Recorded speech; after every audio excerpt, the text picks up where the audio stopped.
So, hello Internet. Today I'm trying to repair my good old HAKKO soldering station. A while ago on startup this thing just didn't warm up anymore, heat up anymore. It just showed this error 888, which is not described in the manual.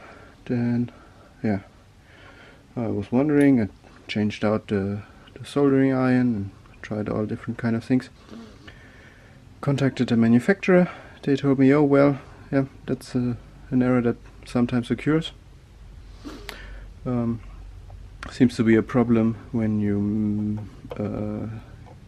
got the temperature control wrong and it's not calibrated anymore, right? Which, to be honest, I did when trying to reset the temperature.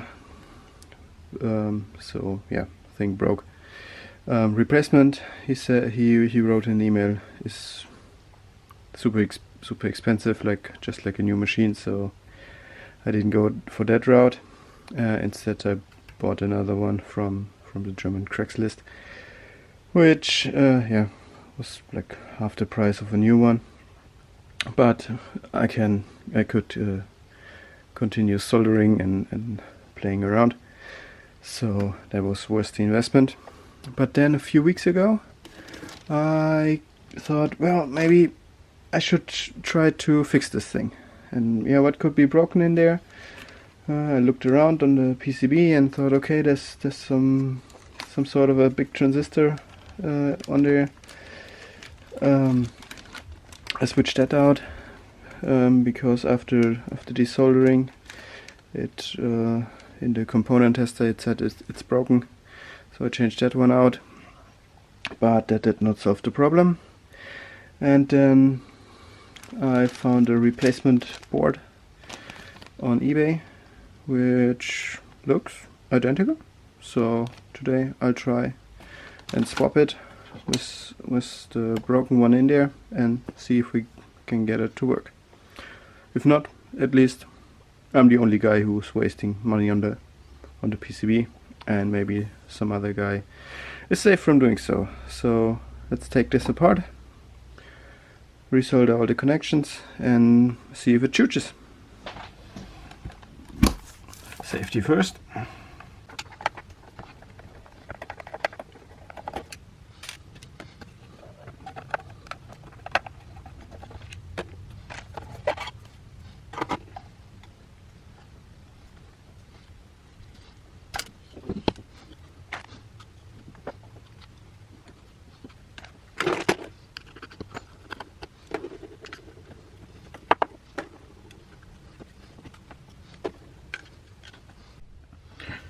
So there we are. That's the replacement board. Looks quite similar from the dimensions. Let's see if it fits behind here. That looks promising. I would say the screw holes line up. So I'll give it a try. And yeah, just to point out the obvious, I looked if the fuse is okay, the transformer is okay, the power switch is working. Yeah, so let's heat up the new soldering station and remove those wires and place them on the new one and see what it does.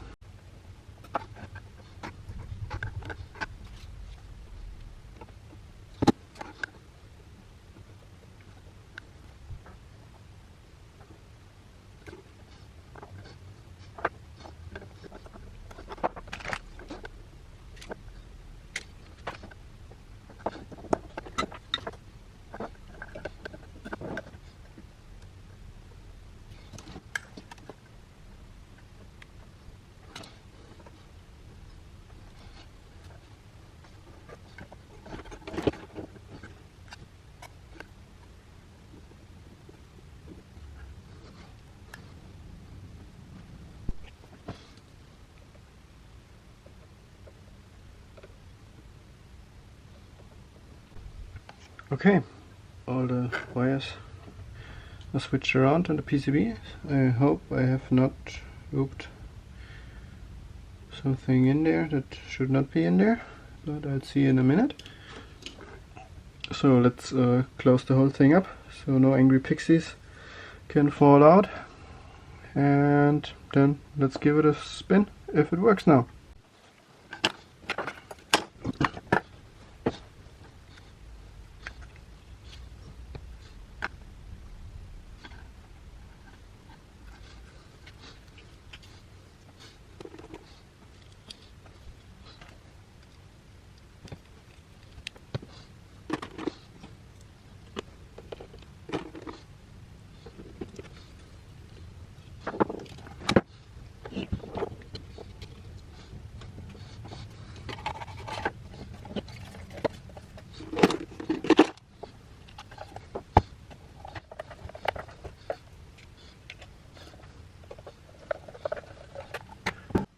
Okay, just for good measure, let's plug in the soldering iron from the working station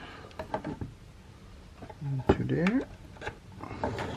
So when it wakes up, it's feeling comfortable and capable of doing something. Let's plug it in. Okay. Without the power switch it didn't blow up so far, which is first a good sign. And then let's see what it does.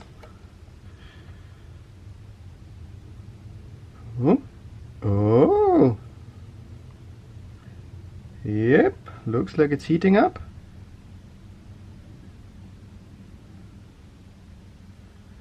Interesting. Well, for a brief second it just showed the same error. So I don't know where that was stored, but okay. Let's see if it melts some solder now.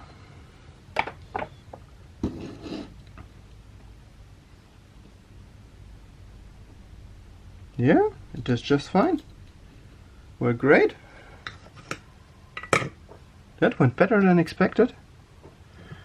So I can confirm the cheapo replacement PCB does its job. Let's give it another spin.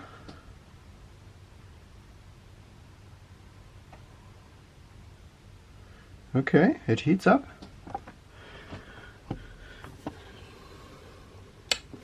Then just for comparison's sake, let's see if the real one,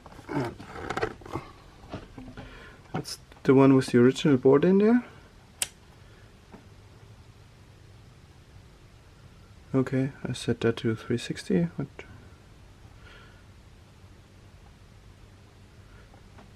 yeah, it's basically doing the same thing. I mean, the soldering iron is already hot, so that's not a real indicator of how fast it's heating up. If it has to heat up from room temperature, it takes a little more, but that's just normal behavior. Yeah, well, great. Thanks so much for watching. If it was helpful to you, please leave a thumbs up or a nice comment. And then I'll see you soon.